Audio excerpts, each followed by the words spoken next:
Alright, so welcome back to the channel. So I wanted to talk about the SEC conference and how it is truly the most toughest, competitive, uh, hardest conference to play in compared to all of the other conferences in NCAA women's basketball right now.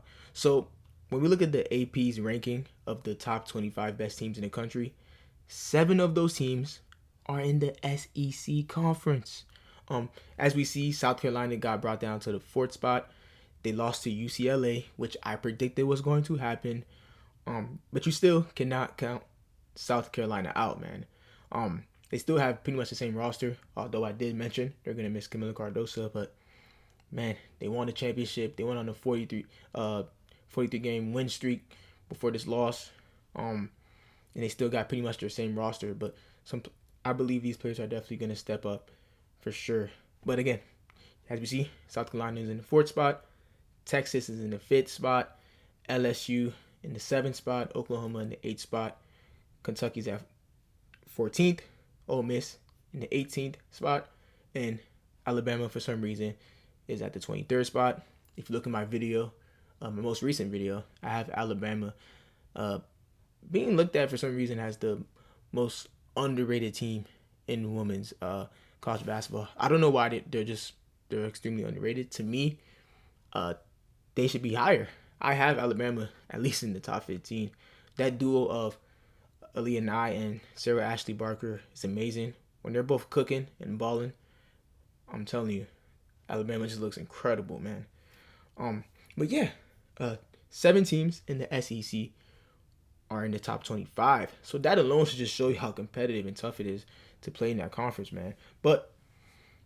And when we look at the games, when there's like an SEC matchup, 2 teams playing against each other, the games are always low scoring, slow pace, tough defensive games, because that's really the style of play in the SEC conference. To me, it really reminds me of the 90s to 2000s NBA basketball, where the games were, again, slower pace, really, really low scoring, and just real physical. Even look at the championship game last year, the SEC conference championship game with LSU versus South Carolina. A lot of players got ejected. Why? Because tempers flared from the tip off. The game was extremely physical. We saw Camila Cardoso and Angel Reese battling down low. That's why it's amazing now that they're teammates playing playing for the Chicago Sky. It's dope. It's dope that they're teammates now. But yeah, that game was just physical.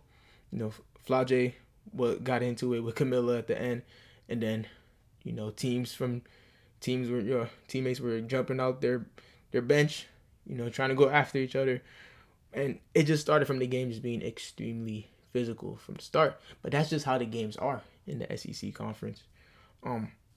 Yeah, definitely the toughest conference in my opinion, and we can even look at the defensive stats.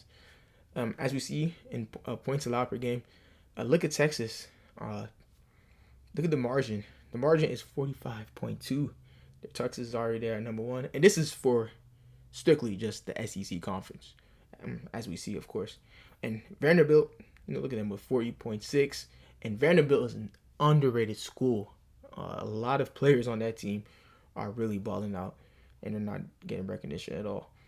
But yeah, just look at the margin, look at the defensive stats. Points allowed per game, it's extremely, extremely low compared to other schools, and in other conferences. Yeah, these teams are real tough defensively. Defense first. They have a lot of great defensive-minded players. We can even take a look at the stat leaders across all conferences. A lot of the players are in the SEC that are leading in these stat categories. And look, as we see, Anisha Morrow is right there, and defensive boards. Yeah, and if you just look at the stats in general, just from the SEC conference alone, a lot of these players are balling out. They really have the best players, honestly, the SEC conference. yeah, and I talked about Vanderbilt, but Kentucky is low key extremely. They're rated by the AP extremely low as well. Georgia Amore, of course, that was a great pickup for them. She's balling out for them as well, for Kentucky. And Tiana Key, who left UNC, I'm happy she's flourishing right now in Kentucky. I know it's the beginning of the season, but she's playing extremely well for them. As we see, she's averaging 11 points, close to 9 boards, shooting 54% from the field, and she leads the SEC in blocks by averaging 3.2 blocks per game. That's another tough defensive team, man. Kentucky. Look at the blocks. A lot of their front court are all in the top three in blocks per game.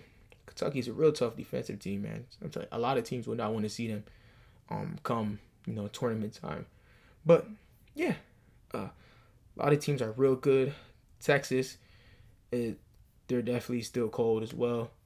Madison Booker, she's just a bucket, and she's a complete two-way player. And a great pickup for them was Felia, who left Michigan. That was a good pickup for them. She's another two-way player as well. I can see why they're ranked in the fifth spot, man. Do not sleep on Texas. So although if you look at my previous videos, I always say since the beginning of the season, I just feel like Southern California is going to win it all, and Notre Dame is my dark horse. Do not be surprised if a team from the SEC conference wins the championship again. Again, as we know, who won the championship this past year? It was South Carolina, and in 2023, LSU won the championship. So we know the Southeastern Conference is tough, man. These players are just balling out, man. And with the additions of Oklahoma and Texas, it just made it tougher for LSU and South Carolina to make it to the Southeastern Conference championship again, or even to win the championship again in general, the March Madness championship tournament when it happens. That was definitely a great addition. I was happy that they added Oklahoma and Texas to the SEC. Although I really hate that UCLA and Southern California was added to the Big Ten. Just don't make no sense to me. Geographically wise, just didn't make any sense. But nonetheless, they're in that conference. And I do have the Big Ten as the second hardest conference to play in. Of course, we can just look at these teams, man. They're really, really tough defensively. A lot of great defensive players for these teams. Starting January 9th, we're going to see a lot of good SEC matchups. Definitely the one I really, really can't wait to watch will be that Texas versus South Carolina matchup on January 12th. It's going to be great to see how those teams match up against each other, man. It's going to be a real competitive matchup. And don't be surprised when the game is extremely low scoring. I'm telling you, because again, it's going to be low scoring, real physical, slow pace game. Real slow pace. But yeah, that's just how the play is in the SEC conference, man. I love it. I love, tough, physical, defensive basketball, man. But yeah, you guys tell me your thoughts and opinions in the comments. Do you guys agree with me that the SEC conference is the toughest conference to play in? Who do you guys think is the toughest conference in NCAA women's basketball?